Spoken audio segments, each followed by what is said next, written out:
Hi, and welcome to the Expansive podcast. It is really great to be with you today as we experiment and try out something totally new.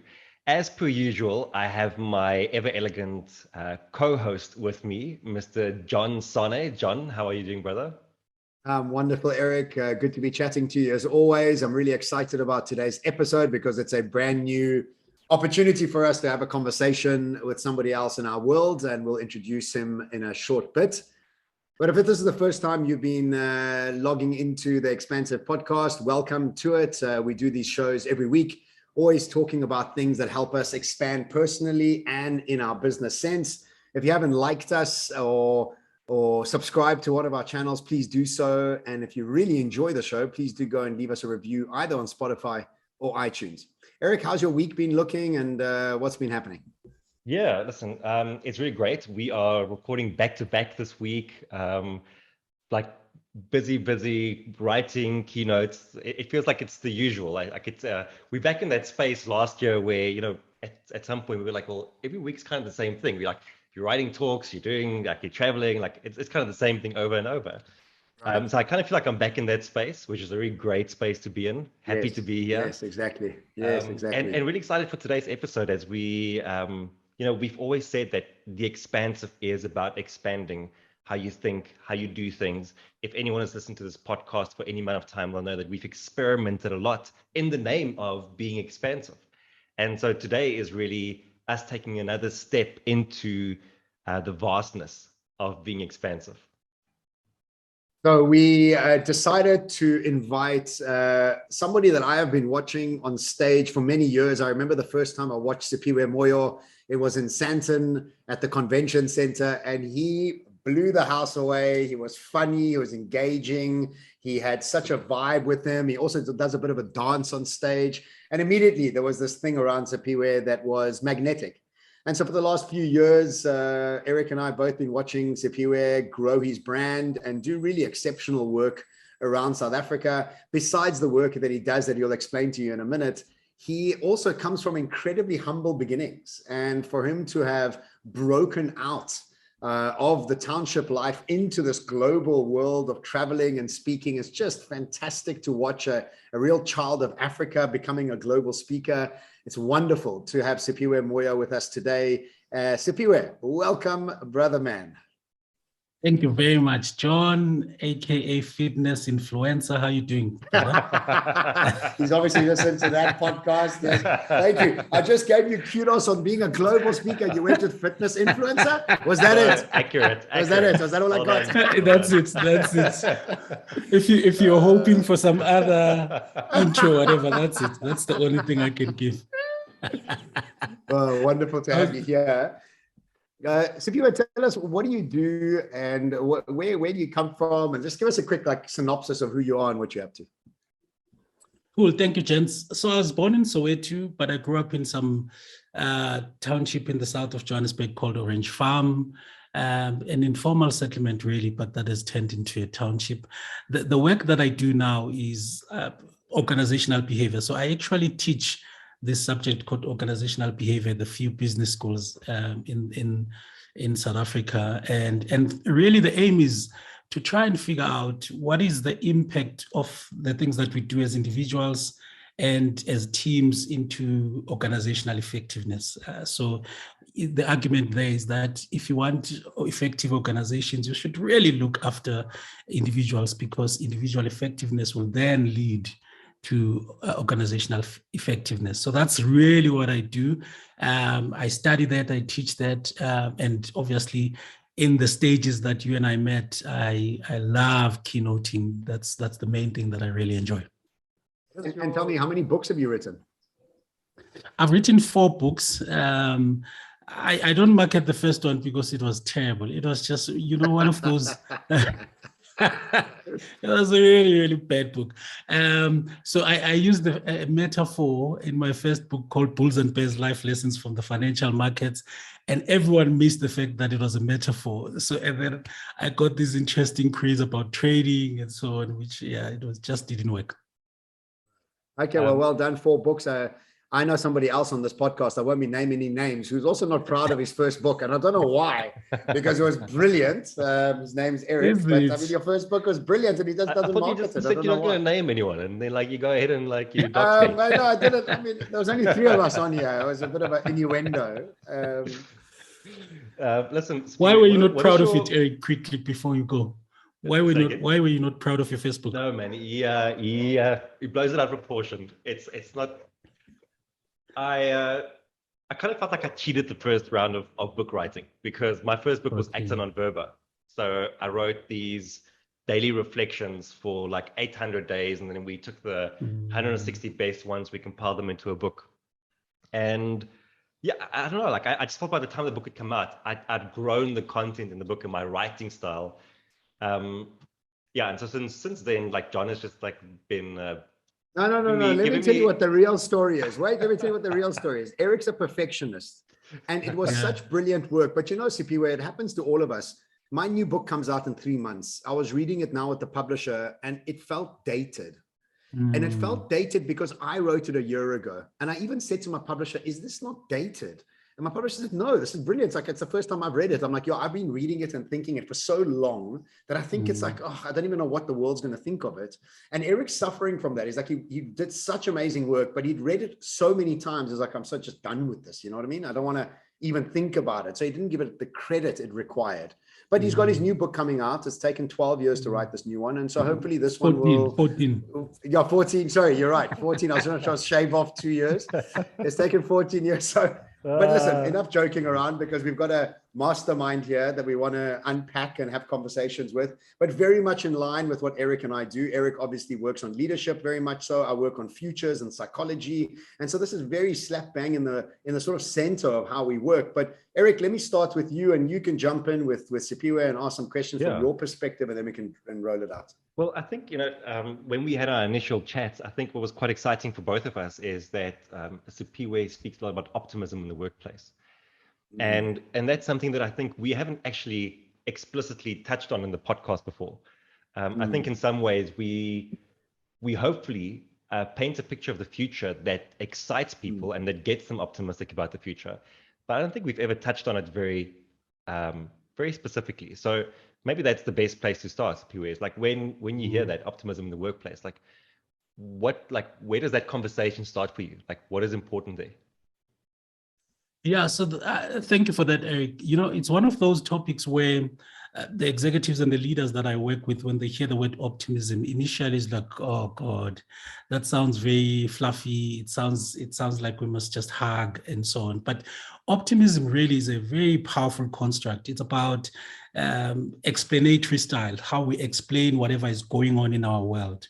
And generally the people who end up being a little bit more pessimistic is that they explain whatever adversities and things that they are going through in their world in a pessimistic style. You know, for example, just the idea that all trends eventually end. There's really nothing permanent. So even in a deep that you are in, if you really think about it, we've gone through so many trends around the world, in the world, and you realize that, so the first P really of optimism is thinking about whether something is permanent or not.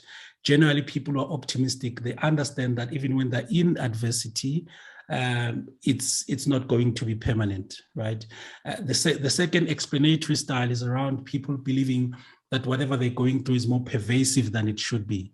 So I'm going through something at work, but now I'm carrying this thing as if my family life is also not great, as if everything else is not great. So we tend to generalize our adversities to a point that they affect everything that we're going through. So it's an explanatory style. It's really not about, many people think people who are optimistic, they don't want to face reality, they scatter around reality, but it's just the way of thinking around what you're going through. Wow, I love that. Okay, wait, the two things there you said. Okay, so one, you know that everything doesn't last forever. I think that in itself is deep wisdom. It's like summer doesn't last forever, neither does winter, and it's just a cycle that we're going through. And the second thing, really, optimism is the way you tell the story about your life.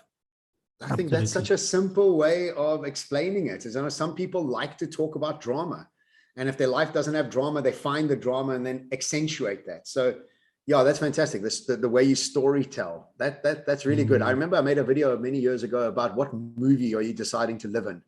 Are you living in a thriller? You know, are you living in a drama, a comedy, whatever the case may be. So yeah, I like that. That's great. Is that how you start off the keynote and explain these concepts around it, Siphiwe?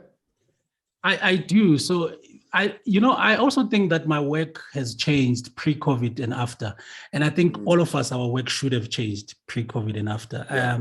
The way I used to do my keynotes before COVID, if you imagine a scale of entertainment this side and teacher that side, I would be leaning towards the entertainment scale. But after I tend to have to teach, I have to go a little bit deeper because people really want practical tools on how they can literally just overcome some of the things that we've gone through. And people want a bit of depth into some of these things and give us things that we can use tomorrow when we are not there. Yeah, I love it. Tell me, obviously, like when you hear optimism, I think one of the things that people might conflate it with, or that they might immediately start correlating with is positive thinking, right? Like, so what, like, is there a difference for you in your mind between optimism and positive thinking? There is. In fact, in the work that I do, we talk a lot about toxic positive thinking. In fact, that positive thinking can be quite toxic in the sense that it seems to suggest that there is either negative thinking and positive thinking, and we don't think so. We don't think so in the work that we do. We think optimism explains better what human beings go through, because there are some people, when you're going through stuff, the last thing you need is someone to say, have positive thinking, because it's like, what are you talking about? What is this thing called positive thinking? It's almost like, it sounds like it wants to invalidate what you are going through, as opposed to optimism, understanding that I can sit with whatever I'm going through. It's just, I guess, the story that you tell yourself about whether this thing is permanent or not, or whether this thing is pervasive or not, or whether I'm personalizing it or am I depersonalizing it. So positive thinking can be quite toxic. And I think it has been used to deny what people are going through in the workplace as well. So when you call a motivational speaker, Siphiwe, come tell them. And like, wait, can we just check why people are not feeling the way they're supposed to be feeling? Have you gents heard of the Stockdale paradox? No. So Admiral James Stockdale was a prisoner of war, I think, in the Vietnam sort of war, and over 7 years he was like being tortured. Many of his colleagues died; they didn't make it through. But after 7 years, he was released, and he lived to tell the tale. And when they said to him, how did you do this? Like, how did you sustain yourself through all of the hardships and the torture and watching your friends around you perish? He said that you have to learn to cultivate the discipline of confronting the brutal facts of reality whilst always keeping your eyes on the horizon.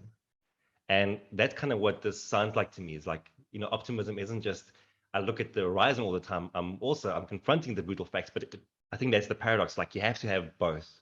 It's not just one or the other. If you only confront the brutal facts of reality, it's going to be very depressing very soon. If you only look towards the future, then you are neglecting to look at reality, and you can't change yourself into the future. You need to change what's happening here today. So you need to have both. And I think very often, like, the positive thinking guys, they just live in the future. They never have the courage really to confront what's happening today. Yeah, very good. I like that paradox. Yeah, very, very good. I mean, I'll go one step further and say that healing your memories changes your way you tell your story as well. And, I do this chat around the development of intuition that we need to start developing as AI starts to take over our intelligence. And most people say that, intuition is gut feel. And yes, they are right that it is gut feel, but gut feel is often tainted by traumatic memories and stories that we carry with us. And so I think for us to really become optimistic in a pure form of optimism, we have to heal a lot of our memories, a lot of our past trauma, so we are released of them and not triggered by them, because they then taint And then what happens is when they taint our reality is we try and escape them and become positive thinkers. And this is where toxic positivity comes from, is because we don't know how to deal with that trauma. So we go to the other extreme that everything is golden. And so it's almost, it's a necessity to heal the past, to have a natural optimistic viewpoint. And I don't think many people think about their futures linked to their past, because that's what memories do. You know, they linger with you for far too long if you haven't healed them.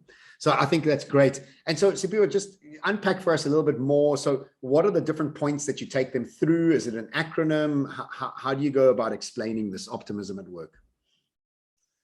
We explain optimism generally through the 3 Ps. So think about it, whether something is permanent or not. Think about whether it's pervasive or not, and also think about whether the adversity that you are going through is personalized or not. So people sometimes attribute negative things that happen to you and they personalize them so much. So you try out a business idea, it fails, and you say you are a failure. So that's very, very dangerous to your self-esteem and the ability to try again and again. So the idea of failing forward is not going to work if you personalize failure too much. So we chat about that. And interestingly, there's a lot of work about I think it was Martin Seligman who came up with some acronym on how you can literally try and have a different style of thinking about what is going through. So he takes them through the so-called A to E model, that if you think about your adversity, which is your belief about that adversity will definitely impact the consequence that you have. So let's say there's a digital transformation strategy at work, and unfortunately 50 of you have been affected. Your jobs become redundant because of the digitization and automation.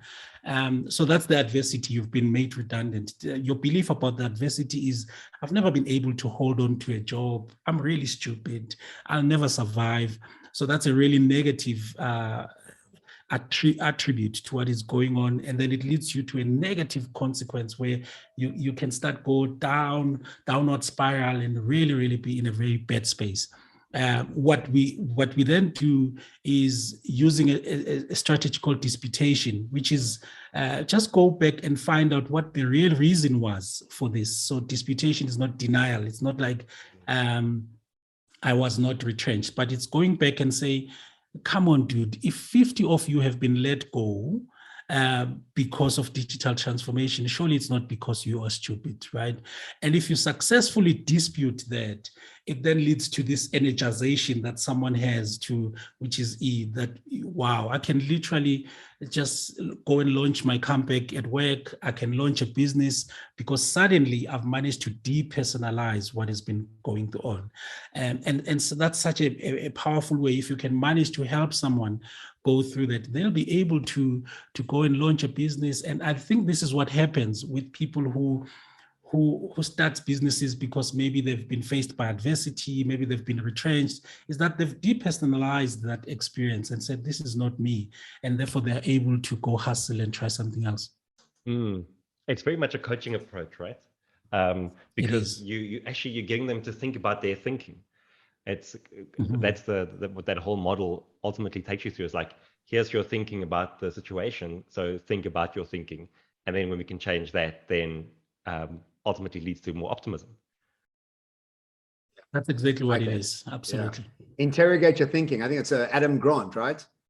His book, Think About Thinking, like think about your thinking. I think that's really a powerful process to follow. Eric, what do you speak about when it comes to leadership and optimism? Is there anything that comes into the work that you do? I think when I was looking at this now, I think I don't speak about optimism in any specific way, but I do think that even looking at the 3 Ps, so like something being permanent or pervasive or persuasive, pervasive. Even when you look at that speaks to things like resilience, for example, right? Like there's actually a bit of a crossover here, like for me, is that if we can realize that things will come and go, if we can realize that things are isolated to one area of my life, not a reflection of everything in my life, and if we can realize that it isn't always like I didn't create it, it's not because of me, but in the same breath saying like what is under my control and what isn't, like the moment we can do all of those things, I think we become more resilient, we become more effective. And I think it's through those processes that we start cultivating optimism anyway, because, you know, if you can see that you are having an effect in the world, then there's reason to be optimistic. If you feel like you are just a victim all the time and that what you do has no consequence, it's very easy to go the opposite route. What would be the opposite for you of optimism? You're talking to either of you can like answer that. Well, opposite of optimism. What for pessimism. You, Well, why would be the opposite? Huh? Why wouldn't it be pessimism? It's quite an open question. I mean, isn't it an obvious answer? I'm trying to think. Are you trying to catch me out? Now that you mention it, are you trying to catch me out? Yeah. Like why are you asking? What's the opposite of? I'm asking two thought leaders. I thought I'd get a more interesting question, a more answer. I don't know, but I know you, Eric. I don't know if you're coming left field here, bro. What I mean, where's the creativity? Where's the creativity? Okay, let's hand it over to Siphiwe. Let's have it to Siphiwe. What's the opposite of optimism, Siphiwe? Yeah, you know, when someone asks that, you always think there should be a deeper answer. And exactly. I think it's one of those. I think that the obvious one is that the opposite of optimism is pessimism. But what I love about some of the work that is emerging in the field is that there's also something called learned optimism. That you know, you can actually learn how to be slightly optimistic. So sometimes if you're chatting with someone who's quite predisposed to pessimism, predisposed to negativity, and so on, and you try to move them straight into this optimism world, it just sounds so far-fetched that sometimes all you need is this idea of learned optimism, to just probably ask someone to think about their thinking, right? Even though your predisposition is that I have this event that is happening, generally I go straight into being pessimism.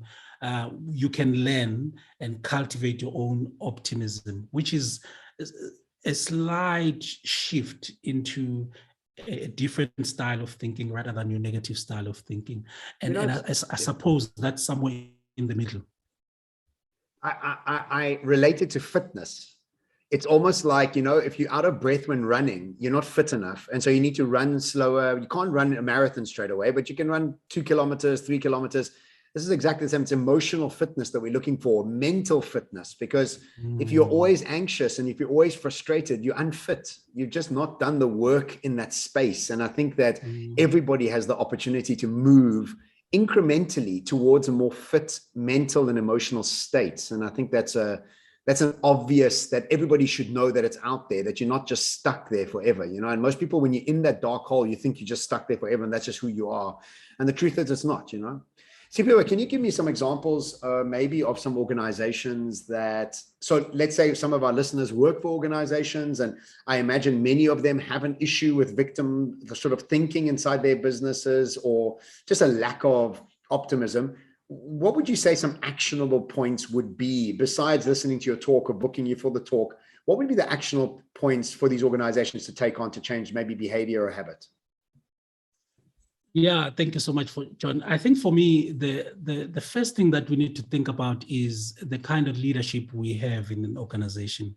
So most of the time, I get asked to come and infuse some kind of optimism in the team, and my always initial point is that, you know, sometimes the reason people don't seem to be optimistic is really probably not about them.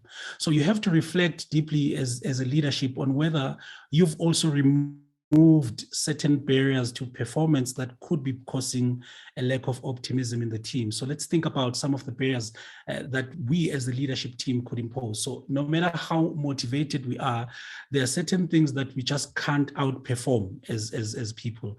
So do I have the tools to do what I'm supposed to do? Do I know what is expected of me? Does my leader give me feedback? Do I have training to do the work? That is the environment conducive? So I always just try and force them to think about, before you try and, you know, look after whatever you think people are pessimistic about, can you just reflect on what have we done as leaders to create an environment that makes optimism easier? And once we've done that, then we can be able to chat about, okay, maybe let's help people cultivate their own optimism. This reminds me of James Clear, Atomic Habits. And one of the things he says is all the habits that you want to increase, make it as easy as possible to access. And I promise you, this is one of them. I have bottles of water all over my house because if I don't have bottles of water all over my house, I don't drink. I forget. And the minute I've got water around me, I just drink. So I love that. It's like it's as simple as making the environment more conducive to optimism. I mean, that you couldn't get more simple than that, to be honest. Yeah, but it's one of those things that I think, it's easy to say, it's hard to implement. Because there are so many things that are important for us to try and get right in this sort of new way of doing things. I was speaking to a client this morning, and just the struggle they are having with like hybrid workforce, and you try and like set up the remote guys in a better way, and the guys who are coming to the office are unhappy about that. And you do something for the guys in the office, and the guys who are just mainly working remotely, they get unhappy about that. So like you have this like tug of war Constant, all the time. yeah. And like it feels like your environment that you're creating isn't just, you come to the office and that's the environment. Like your environment is now spreading into the digital world, maybe even spreading into the metaverse pretty soon. But like you have to control for all of that. Like that becomes very, very challenging. Yeah, you're right. Actually, yeah. My argument there would be just don't talk about your team, talk to them. One of the things that I realized, I was facilitating a team effectiveness session just on Thursday last week, and it's incredible. So when you talk to your team members and ask them what would be conducive for you, it's just amazing. It puts a lot of pressure off you, and people can actually tell you what it means for them. But I think we put ourselves under so much pressure as leadership to try and figure out, I wonder what would be, just talk to your people and ask them what would really create an environment for you, a great environment for you. And people, some of the things that came up in the session was, I value flexibility. So, going back to the office, it's really killing my morale. But there are other people who do want to go back to the office because they have kids at home. So can you just ask us what you want to do, what I want to do, what the other person wants to do, and then try and meet us halfway. And maybe then coordinate some of those days where we do some deep work and team cohesiveness work where we all go to the office. But I just think it would it would relieve us of pressure to just talk to people instead of talking about them. So smart. I love everything you said, Siphiwe, because it's so practical and simple and to the point. I mean, that's really what wisdom is. It's the practicality and simplicity of it that I think we just get too sort of caught up in the fluffy stuff and not really getting down to the basics. I think that's fantastic. Eric, have you got any more questions? I think we've reached I think it's time for us to wrap. Obviously, we could go on speaking to Siphiwe for much longer here. I think there's a lot to still uncover. But I think maybe as a final question, before you tell us about where people can find out more about you, websites and all those kind of things, if you had to give someone a bit of advice about how they can live a more expansive life, what would that be? I think for me, it will be maybe cultivating curiosity and finding yourself and intentionally creating spaces for you to be curious. In other words, hang out with people who are so smart in this podcast that it makes you, after this, you go and Google and stuff and say, what was that?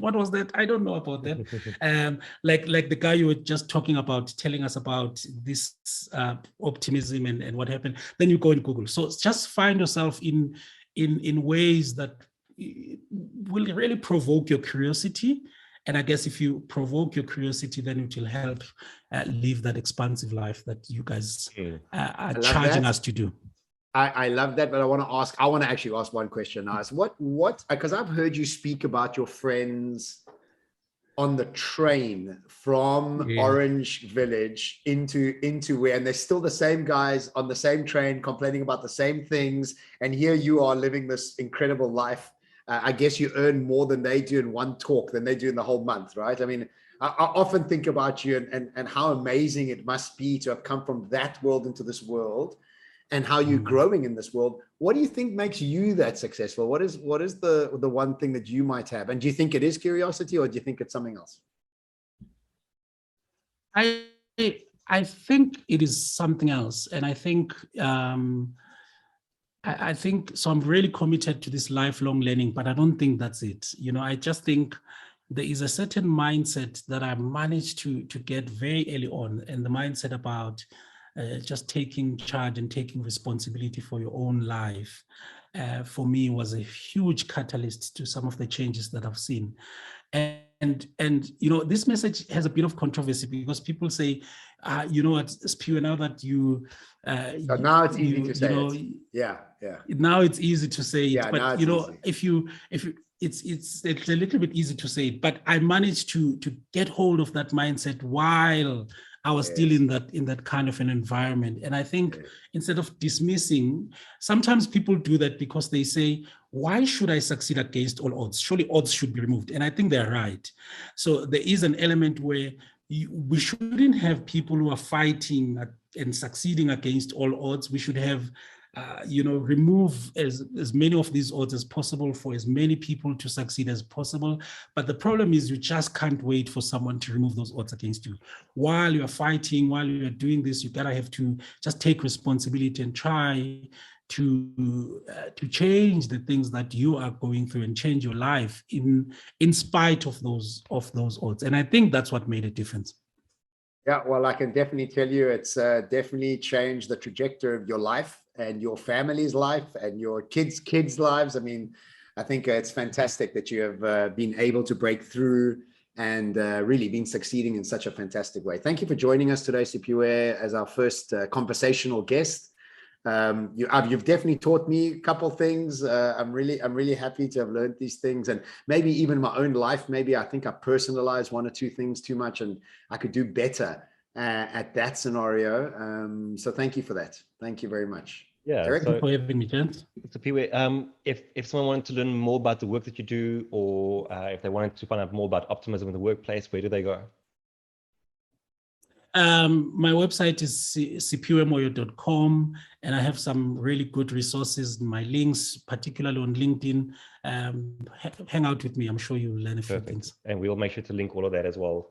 And if you're lucky enough, you might find Siphiwe dancing on his Facebook page, and Siphiwe has got an incredible dancing face, because his face that he pulls, it always makes me laugh, and it's just, there it is, it's that face. I don't know what emotion is behind that face, but it's one that's having a lot of fun. So thanks so much for joining us, guys, on the Expansive podcast, as we trialed and experiment with new ways to add value, to bring more expansiveness into our thinking and into the way we lead our lives, both personally and in business. Please do leave us a review. We're on our way to our 200th review on iTunes and Spotify. It's always great to hear more from you guys. And thank you for everybody who's already been giving us such great reviews. Erik, I'm out next week. I start to begin my journey back to Dubai, and then straight after that into Egypt, and then to Zurich. So I've got an exciting couple of weeks ahead of me. I'm really excited about them. What's your next couple of weeks looking like, Erik? Good. I have no idea. I'll get back to you on that. There we go, Erik. Who knows what tomorrow brings? Plan for success. Plan for success. What's happening next week? I have no idea. Well, that was good. That's a good way to end. Thanks, guys. Chat to you later.